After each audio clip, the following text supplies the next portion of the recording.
عزیزان گرامی، خداوند عالم اپنی بابرکت کتاب قرآن مجید، جسے خداوند عالم نے ہدایت بنا کر نازل کیا ہے، اور اپنے رسول حضرت محمد مصطفیٰ صلی اللہ علیہ وآلہ وسلم پر نازل کیا، جنہیں ہمارے لیے نمونہ عمل بنا کر بھیجا، جنہیں ہماری ہدایت کے لیے بھیجا، جن کے اوپر قرآن مجید نازل ہوا، اس قرآن مجید میں خداوند عالم ارشاد فرما رہا ہے، ان الدین عند اللہ الاسلام، کہ خدا کے نزدیک دین صرف دین اسلام ہے۔ تو عزیزان گرامی، سارے دینوں میں، دنیا میں جتنے ادیان پائے جاتے ہیں، تمام دینوں میں جو دین خداوند عالم کو پسند ہے وہ دین اسلام ہے۔ یعنی ایسا کوئی دین ہی نہیں ہے جو دین اسلام کے علاوہ افضل ہو۔ وہ کیوں؟ اس لیے کہ جو تمام ادیان پائے جاتے ہیں دنیا میں، ان میں اور دین اسلام میں ایک فرق ہے۔ جتنے ادیان اس دنیا میں پائے جاتے ہیں وہ انسانوں کے بنائے ہوئے، اگرچہ حضرت عیسیٰ علیہ السلام، حضرت موسیٰ علیہ السلام یہ بھی خدا کی طرف سے دین لے کر آئے تھے، لیکن ان کے ماننے والوں نے اس دین کی شریعت کو تبدیل کر دیا، اور یہ بھی حضرت موسیٰ علیہ السلام، حضرت عیسیٰ علیہ السلام، یعنی جتنے نبی خداوند عالم کی جانب سے آئے ہیں، تمام دین اسلام لے کر آئے۔ اس لیے کہ یہ دین اسلام 1400 برس پرانا دین نہیں، جب سے جناب آدم آئے ہیں تب سے یہ دین اسلام اس دنیا میں موجود ہے۔ تو دین اسلام کہیں تبدیل نہیں ہوا، بلکہ شریعتیں تبدیل ہوتی رہی۔ یعنی حضرت موسیٰ علیہ السلام جس شریعت کو لے کر آئے وہ شریعت الگ تھی، جناب عیسیٰ علیہ السلام جس شریعت کو لے کر آئے وہ شریعت الگ تھی، اور حضرت محمد صلی اللہ علیہ وآلہ وسلم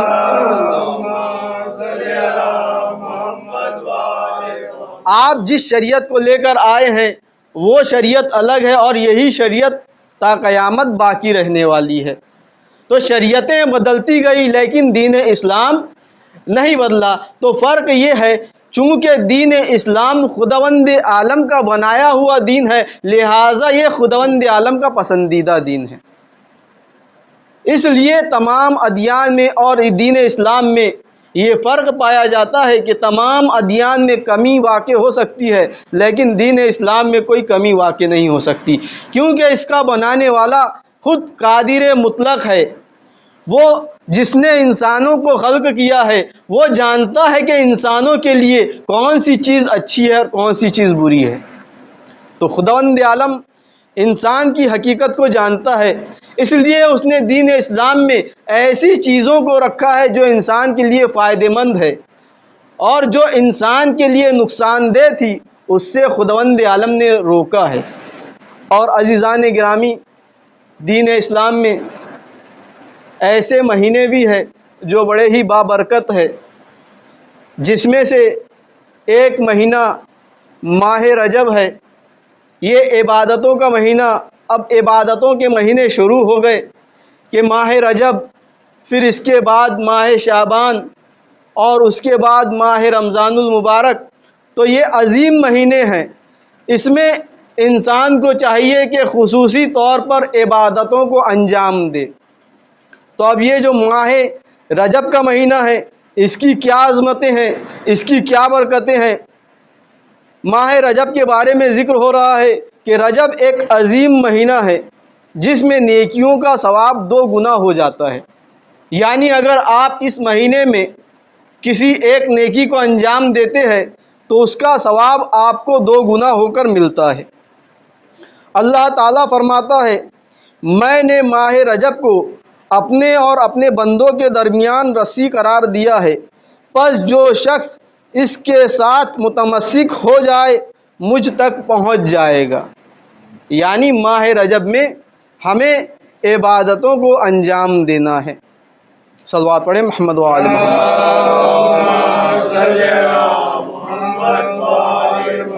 کس طرح سے ہم ماہ رجب میں اعمال کو انجام دیں گے کہ حضرت رسول خدا صلی اللہ علیہ وآلہ وسلم ارشاد فرماتے ہیں، جو شخص ماہ رجب میں 100 مرتبہ استغفر اللہ الذی لا الہ الا ہوا وحدہ لا شریک لہ واتوب الیہ اس ذکر کو پڑھے پھر اس کے بعد صدقہ دے تو اللہ تعالیٰ اس شخص پر اپنی تمام تر رحمت اور مغفرت نازل کرے گا۔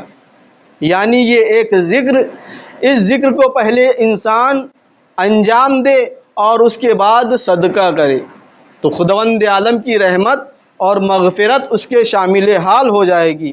پھر رسول خدا صلی اللہ علیہ وآلہ وسلم نے ارشاد فرمایا،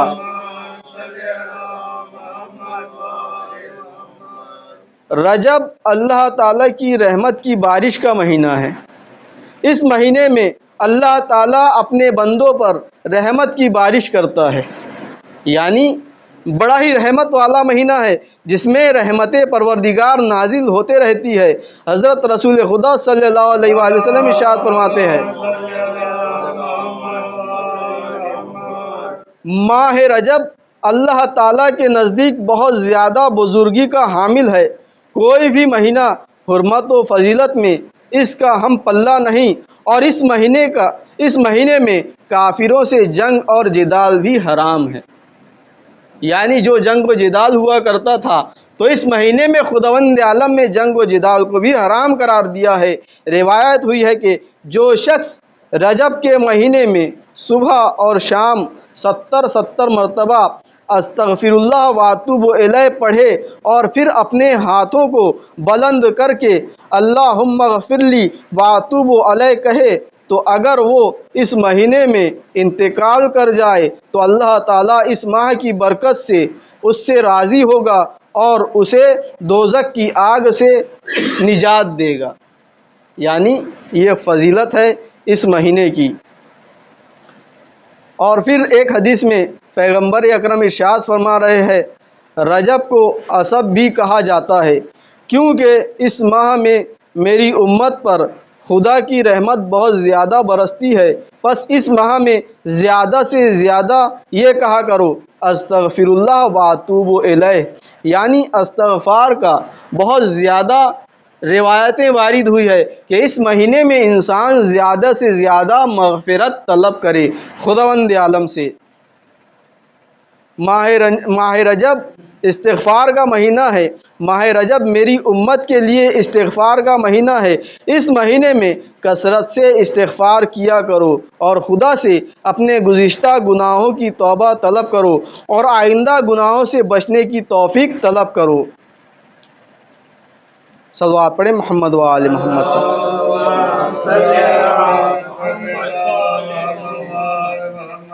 اور اس مہینے کی ایک خاص دعا بھی ہے جسے مومنین کو چاہیے کہ ہر نماز کے بعد پڑھے، جو کہ دعائے رجب کے نام سے مشہور ہے۔ اس دعا کو ہر نماز کے بعد انسان پڑھا کرے تاکہ انسان خداوند عالم کی مغفرت حاصل کر سکے۔ اب ماہ رجب کی جو دعا ہے اس میں ایک ذکر آتا ہے جسے مردوں کے لیے حکم ہے کہ وہ ذکر جب آئے تو مرد جو ہے وہ اپنی داڑھی پکڑ کر اس ذکر کو انجام دے۔ وہ ذکر کیا ہے؟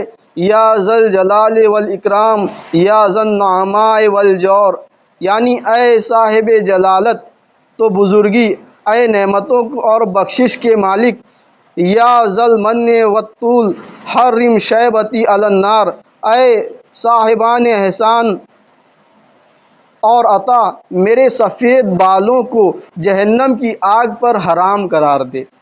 تو یہ وارد ہوا ہے کہ مرد اس دعا کو جب پڑھے تو اپنی داڑھی کو پکڑے اور اس ذکر کو انجام دے۔ تو سوال ہوا اس دعا کو عورتوں کی کیا ذمہ داری ہے کہ عورتیں اس دعا کو کس طرح سے پڑھیں، اور جن کی داڑھی نہیں ہے وہ اس دعا کو، اس ذکر کو کس طرح سے انجام دے۔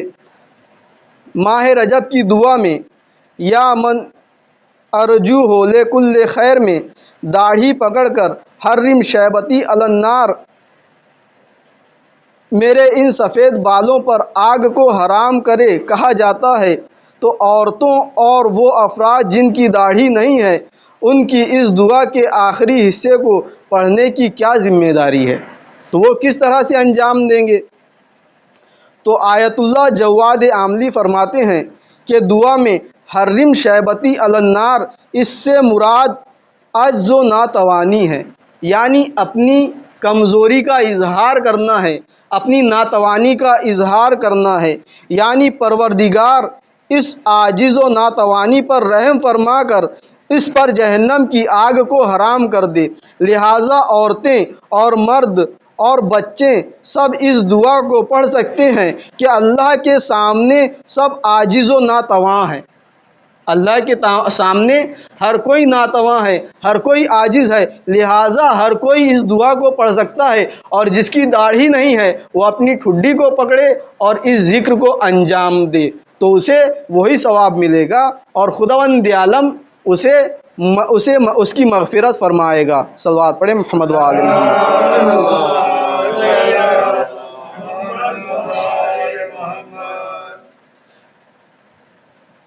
صلوات پڑھیں محمد و آل محمد۔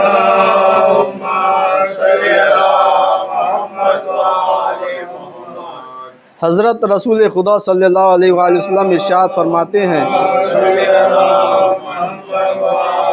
ماہ رجب میں جمعے کے دن جو شخص 100 مرتبہ سورہ اخلاص پڑھے تو قیامت کے دن ایک خاص نور ہوگا جو اسے جنت میں لے جائے گا۔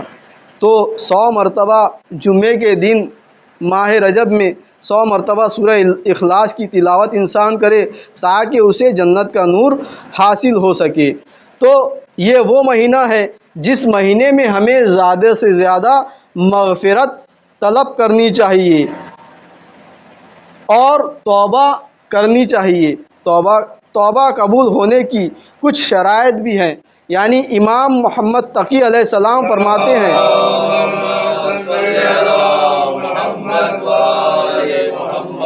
کہ جو ماہ رجب میں مغفرت کے لیے وارد ہوئی ہے روایتیں، تو جب ہم مغفرت طلب کریں، استغفار کریں، توبہ کریں تو توبہ کی شرطیں کیا ہے؟ امام محمد تقی علیہ السلام ارشاد فرماتے ہیں، التوبۃ علی 4 دعائم۔ کیا ہے؟ توبہ کی قبولیت کی 4 شرطیں ہیں۔ سب سے پہلی شرط کیا ہے؟ قلبی طور پر ندامت اور شرمندگی، یعنی انسان جس کام کے لیے توبہ کر رہا ہے اس کام کے لیے نادم ہو کہ میں اس کام سے نادم ہوں اور شرمندہ ہوں کہ میں نے اس گناہ کے کام کو انجام دیا، یہ پہلی شرط ہے۔ دوسری شرط کیا ہے؟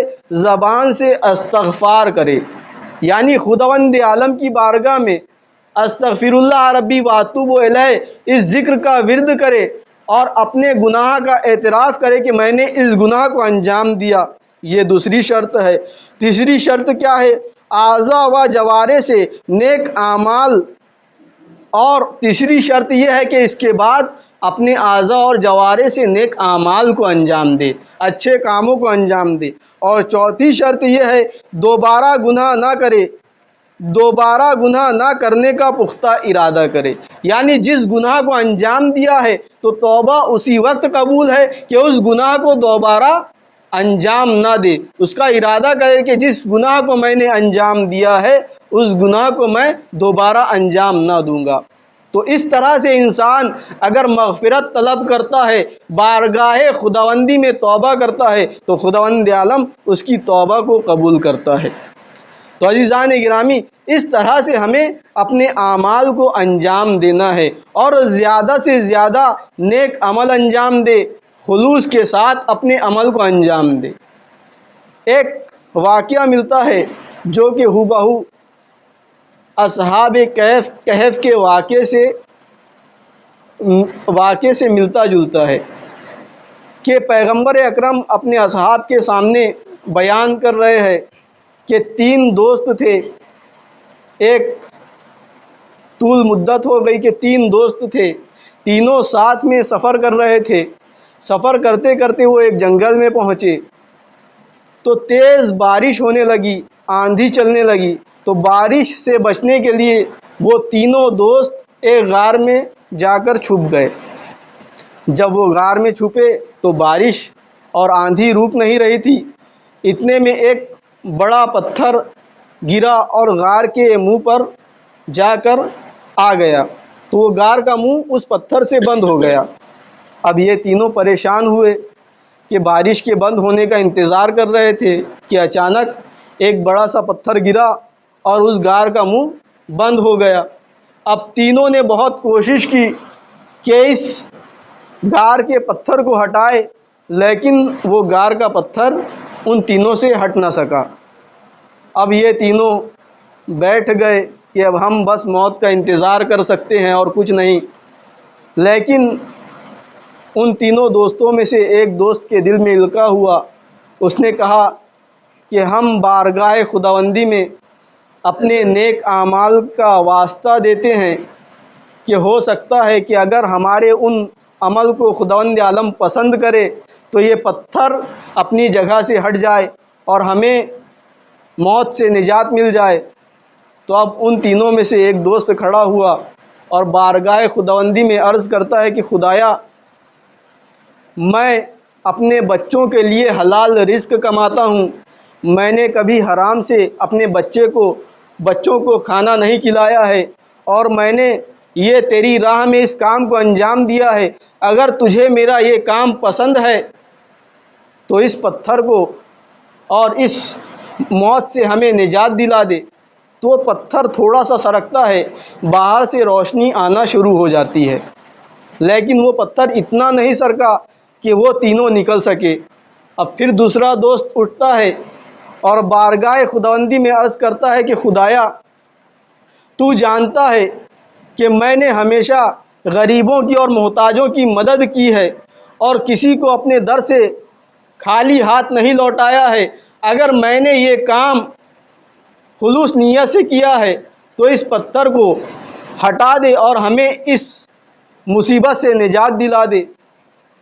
تو خداوند عالم اس کی دعا کو قبول کرتا ہے اور وہ پتھر تھوڑا سا اور سرک جاتا ہے، لیکن ابھی بھی اتنا نہیں سرکا کہ وہ تینوں غار سے نکل سکے۔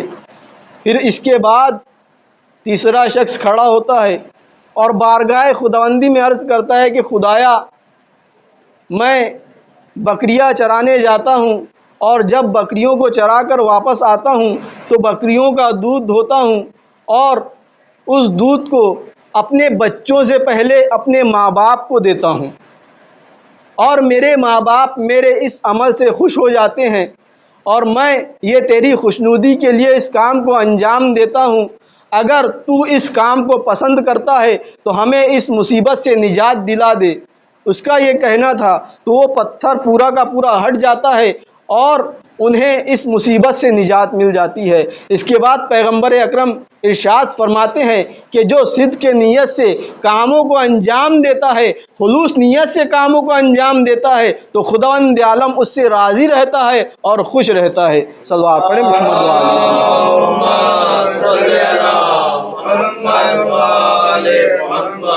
تو ہمیں بھی اپنے کاموں کو جو انجام دینا ہے، اخلاص کے ساتھ انجام دینا ہے، خلوص نیت کے ساتھ انجام دینا ہے، اور حرام سے بچنا ہے، حلال کاموں کو انجام دینا ہے۔ ایسے کاموں کو انجام دے جس سے خدا بھی راضی ہو جائے اور اہل بیت بھی راضی ہو جائے۔ اگر اہل بیت راضی ہو گئے تو اہل بیت کا راضی ہونا خدا کا راضی ہو جانا ہے۔ یعنی جس طرح سے پیغمبر اکرم نے ارشاد فرمایا ہے جناب سیدہ کے بارے میں کہ جس نے سیدہ کو راضی کیا اس نے مجھے راضی کیا، جس نے مجھے راضی کیا اس نے خداوند عالم کو راضی کیا۔ تو عزیزان گرامی، ہمیں ایسے کاموں کو انجام دینا ہے جس سے اہل بیت راضی ہوتے رہیں۔ اگر اہل بیت راضی ہو گئے تو خود بخود خداوند عالم راضی ہو جائے گا۔ وصلی علی محمد وآلہ الطیبین الطاہرین